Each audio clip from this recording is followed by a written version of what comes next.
Anytime you get a chance to play blackjack, you want to have some predetermined things in your mind. First one is how much you're going to wager. Second one is how you're going to play the hands. So when you come in with your cash, let's just pretend this is a piece of cash, you put it between the two playing spots. And then the dealer's going to bring it, put it up here in front, count out the chips, take the money, put it down the slot, and give you your chips. And anytime they're doing anything out of the normal, they're going to call it out so the pit boss knows what's going on. Out of the norm would be changing 100. If the person has a player card and they want their player tracked, they'll take the card, call it out to the pit boss, put it on the side of the table. It's the pit boss's job then to come around, pick it up, go on over to the computer, enter the player's action into the computer so that it's all tracked. That's how you take advantage of the comps that we'll cover in another video.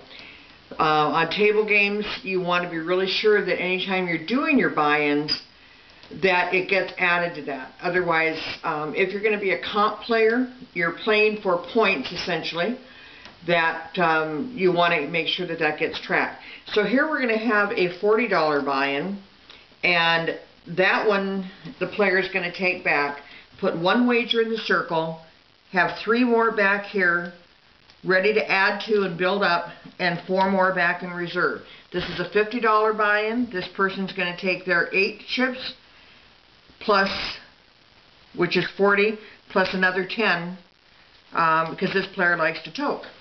And this person here has a $200 buy-in, which is 8 of the green chips, and this is another $40 buy-in, which is 1 here, 1, 2, 3, and 4 sitting back there.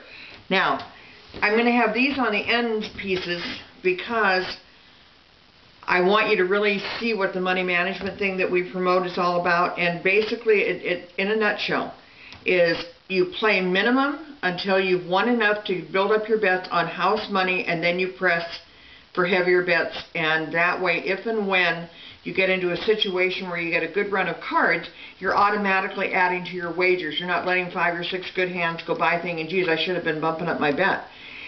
The game goes so fast you don't have time to think about it beforehand.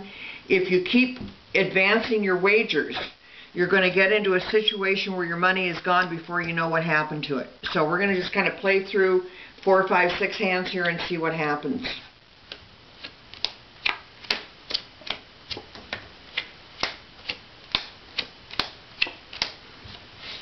Okay, here we have a king, blackjack on the table. Even if there's an ace under here, we would not find insurance offered at this point, because the only time the dealer is going to offer insurance is when the ace is up. So we'll take a look. No. 9 and 5, 14 against a 10 is going to hit. Now, what you decide whether you're going to hit and stay on is a basic strategy table that looks something like this. And basically what it tells you is if the dealer has this card, this is what you do with your combination against that card. It's a compilation of thousands of hands of blackjack played and then reduced down to a table of mathematical probabilities. And 10 is always considered a very strong card for the dealer. And probably here you got 3 hands that have to hit. Probably at least one of them is going to bust, if not more, but we'll see. 9 and 5 is 14. 8 makes 50, or 22, which is too many. Now, another thing you got to watch in this game is, remember I told you about the cards come out ass backwards 90% of the time? This 8 would have been really good here. So let's see if there's a 6 or something. Nope, there's a 5. So 5 now against the 15. Technically, you're still supposed to hit it, but you need to remember the 4th card's going to break your hand 90% of the time. However, 15 against a potential 10, having a 7 or an 8 or above below, is not going to be a winning hand. So we'll take one more. Nice hit. So now this person has 15, 19. So they're going to stay. 12 is going to hit. 19. And the blackjack over here is a real nice, easy one. And it plays 5, and we're pretending that these blue chips are a 250 payoff. So that's the payoff for the blackjack. We take it off the table. Dealer exposes their hand. They've got 14. They got 21. Okay. So much for that little fun thing. What that ought to tell you is don't always count on the dealer busting, because they're not always going to bust. Okay, we'll double up on this one. Put the 250 back there. Put that here. put 2 here, put 1 more out for the player, and move another one up here.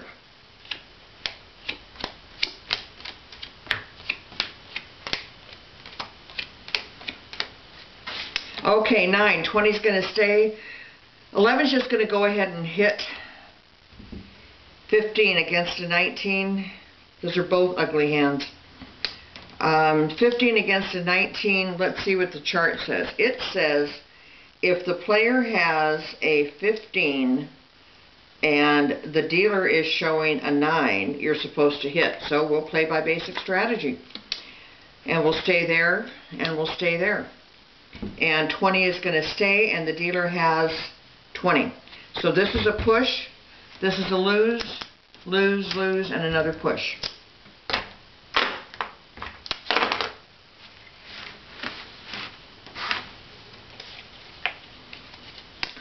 And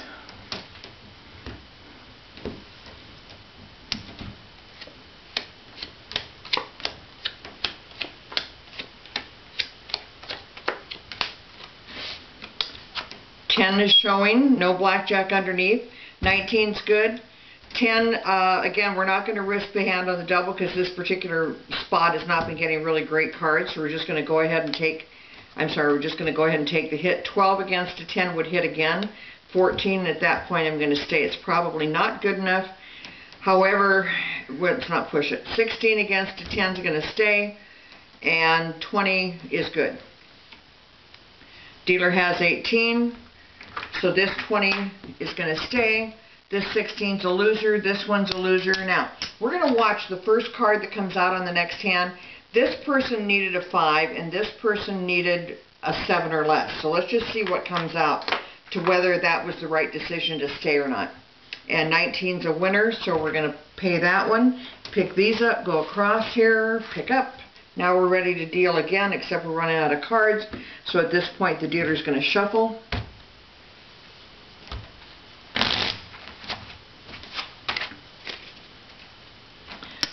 We'll put this one back in place there. One more wager here, one here, one here. This is a 2-unit wager, so we're going to add 1 to each one of those back there.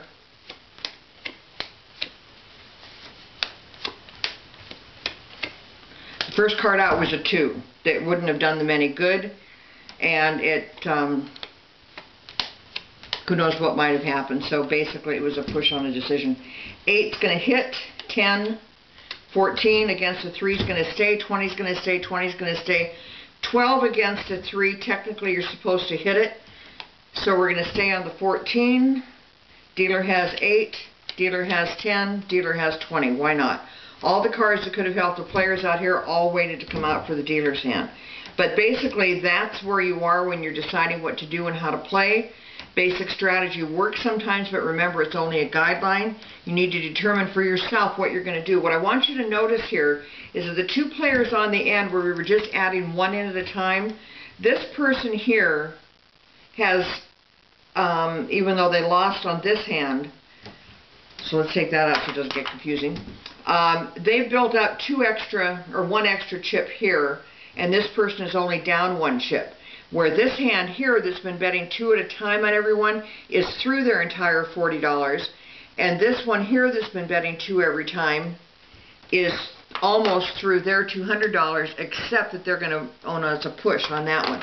So on those 4 or 5 hands, this person has lost 7 out of his 8 chips, and this person has lost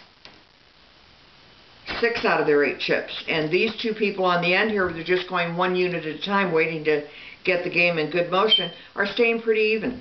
And that's basically what you're looking for when you play this game. You want chances where you're going to still be in the game if the game turns in your